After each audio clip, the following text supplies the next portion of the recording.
দশকের পর দশক ধরে যে লোকটাকে, যে মানুষটাকে ডিক্টেটর বলা হয়েছে, স্বৈরাচার বলা হয়েছে, জাতির কাঁধে জগদ্দল পাথরের মতো চেপে বসেছেন বলে পশ্চিমা গণমাধ্যম ধারাবাহিকভাবে প্রচার করেছে।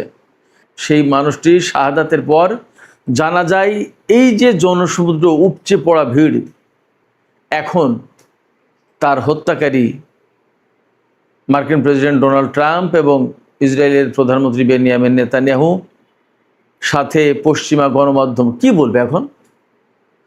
কোনো স্বৈরাচারের জানা যায় এত লক্ষ লক্ষ মানুষ, কোটি কোটি মানুষ পৃথিবীর সমস্ত প্রান্ত থেকে কেউ ছুটে আসে, এবং সেই জানাজায় যারা এসেছেন তাদের বেশিরভাগ মানুষ শোকাভিভূত, চোখের পানি ফেলছে, ভালোবাসা, গভীর শ্রদ্ধা জানাচ্ছে। আর ইরানের জনগণ বুক ফাটা চিৎকার করে বলছে তাদের সর্বোচ্চ নেতা সাইয়েদ আলী উজমা খামেনির হত্যার প্রতিশোধ চায়, তারা প্রতিশোধ নিতে চায়।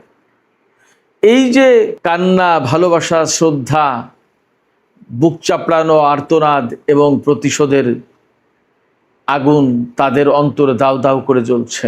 এগুলো কি কেউ কোনোদিন কোনো স্বৈরাচারের জন্য কেউ করে বা হয়? কোনো স্বৈরাচারের পক্ষে কি এই ভালোবাসা, মানুষের এই শ্রদ্ধা অর্জন করা সম্ভব হয়? অথচ তাকে কিন্তু এই নামেই, এই বলেই তাকে হত্যা করা হয়েছে। এখন কি জবাব দেবে তারা? এদিকে ইয়েমেনে গত কয়েকদিন ধরে আমি যথেষ্ট ঘনিষ্ঠভাবে পরিস্থিতি পর্যবেক্ষণ করছি, ফলো করছি। আজকে সেখানে খবর হচ্ছে ইয়েমেনের হুতি আনসারুল্লাহ আন্দোলন সমর্থিত যে সরকার, সেই সরকারের সামরিক বাহিনীর সাথে আন্তর্জাতিকভাবে স্বীকৃত ইয়েমেনে যে সরকার, সেই সরকারের সামরিক বাহিনীর সংঘর্ষ হয়েছে। তাতে আন্তর্জাতিকভাবে স্বীকৃত সরকারের 15 জন সেনা নিহত এবং 23 জন আহত হয়েছে। তারা দাবি করছে এই সংঘর্ষে 50 জনের বেশি হুতি যোদ্ধা নিহত হয়েছে এবং অনেকে আহত হয়েছে। আসলে তাদের কথা, এই দাবিটা খুব একটা বেশি পাত্তা পাচ্ছে না।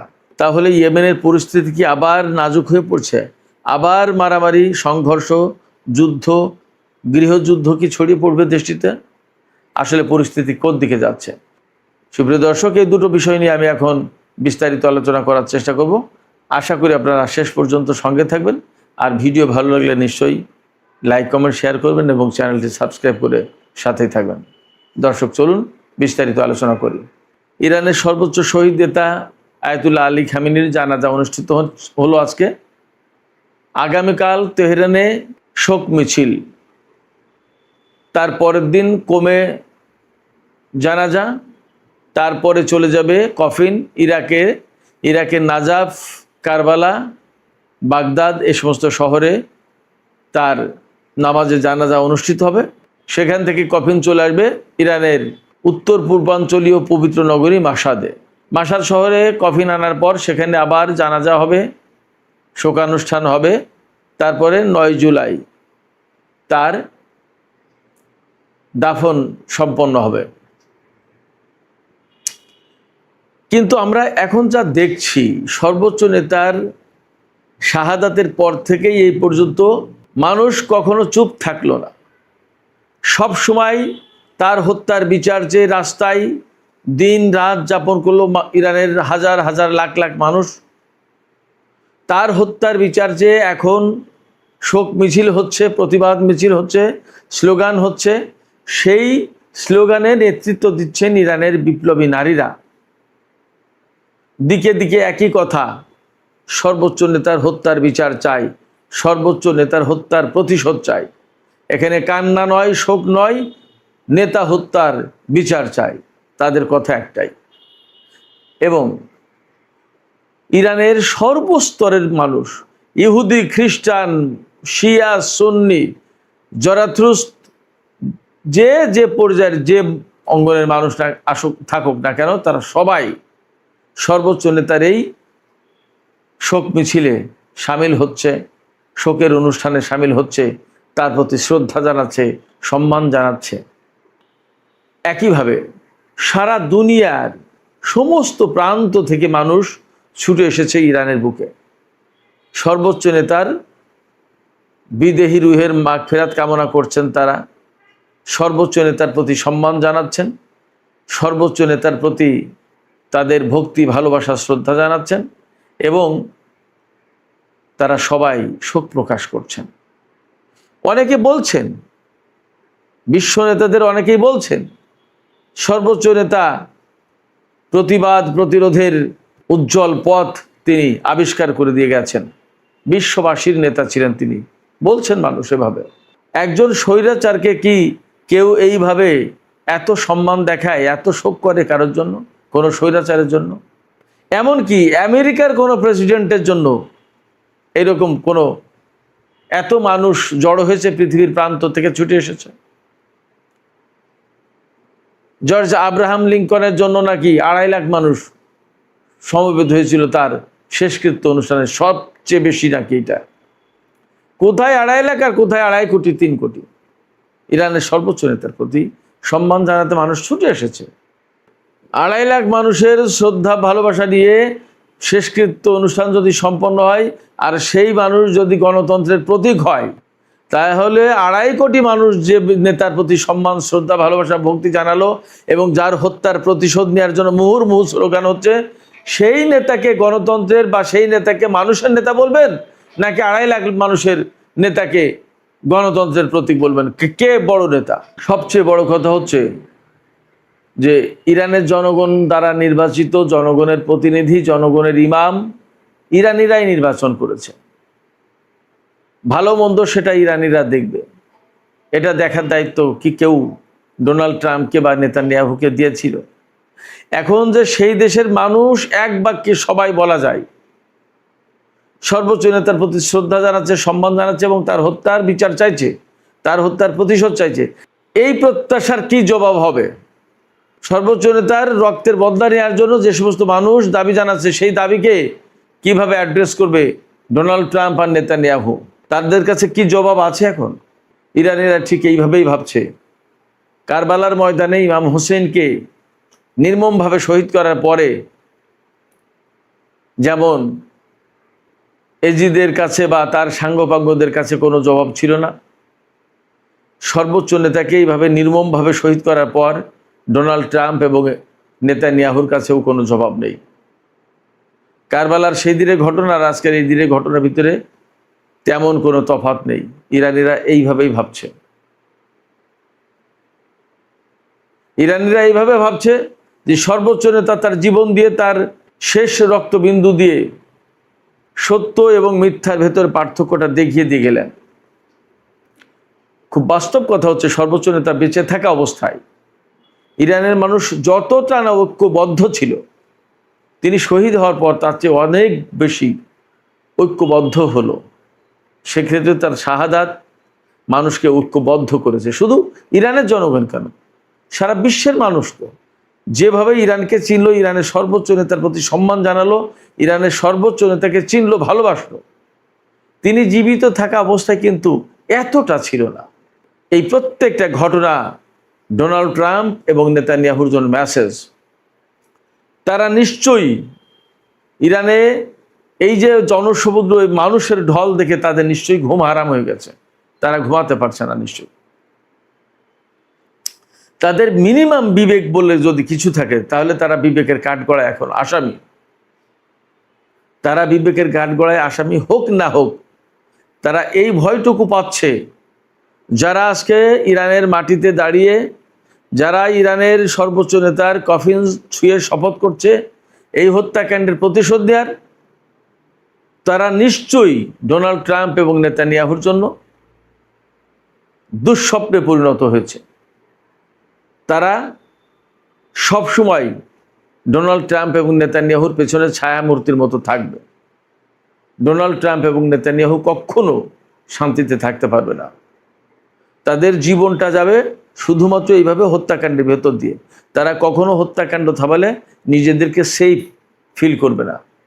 তবে সর্বোচ্চ নেতার এই শাহাদাতের ভেতর দিয়ে ইরানি জনগণের ভেতরে যাদের সামান্য এদিক ওদিক ছিল, হয়তো কেউ কেউ আমেরিকার প্রতি সমর্থন জানাতো বা ইরানের যে রাষ্ট্র ব্যবস্থা তার প্রতি হয়তো একটু বিদ্বেষ ছিল। আমার মনে হয় যে সর্বোচ্চ নেতা শাহাদাতের মধ্য দিয়ে এবং তাদের চোখের সামনে তাদের দেশের উপরে সরকার পরিবর্তনের নামে নারী, শিশু, আবাল, বৃদ্ধ, বনিতা যেভাবে হত্যা করেছে ইসরায়েল এবং আমেরিকা, তাতে নিশ্চয়ই ইরানিদের চোখ খুলে গেছে যে আমাদের সরকার পরিবর্তনের নামে আমাদের উপরে কিভাবে হত্যাকাণ্ড চালালো। মিনাব স্কুলে যে সমস্ত শিশু বাচ্চাদের হত্যা করা হয়েছে তারা কোন রাজনীতির সাথে জড়িত ছিল? তাদের অপরাধটা কি ছিল? তারা কি সরকারের কেউ ছিল? তাদের হত্যা করা হলো কেন?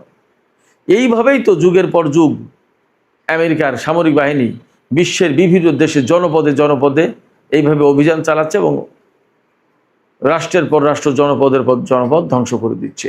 এমনই তো অভিযোগ, এমনই তো বাস্তবতা। বিশেষজ্ঞরা তো এইভাবেই ভাবছেন, এইভাবেই বলছেন।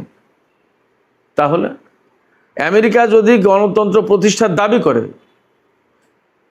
জনগণের শাসনের কথা যদি তারা বলে, তাহলে আজকে যে জনমত আমরা ইরানের বুকে দেখতে পাচ্ছি, সেই জনমতকে তারা কিভাবে মূল্যায়ন করবে? এই জনমতকে তারা কিভাবে মূল্য দেবে? আসলে ডোনাল্ড ট্রাম্প এবং নেতানিয়াহুর কোনো জবাব থাকবে না। তবে এটাও ঠিক যে তারা ইরানের উপরে হামলা করতে এসে যথেষ্ট উচিত শিক্ষা পেয়েছে, যথেষ্ট শিক্ষা হয়েছে তাদের, এবং এখনও খানিকটা সম্ভবত বাকি আছে। হরমুজ প্রণালী কিংবা পরমাণু কর্মসূচি নিয়ে যদি ডোনাল্ড ট্রাম্প বা মার্কিন প্রশাসন বা ইসরায়েল ইরানের সাথে বাড়াবাড়ি করে, তাহলে পরিণতি সম্ভবত আরও খারাপ হবে। আমার কাছে তেমনই মনে হচ্ছে। কারণ ইরানের যে জনগণ, তারা কিন্তু টকবক করে ফুটছেন। সর্বোচ্চ নেতার শাহাদাতের পরে যে অবস্থাটা ছিল, তার চেয়ে অবস্থা আরও কয়েক গুণ এখন বেড়ে গেল।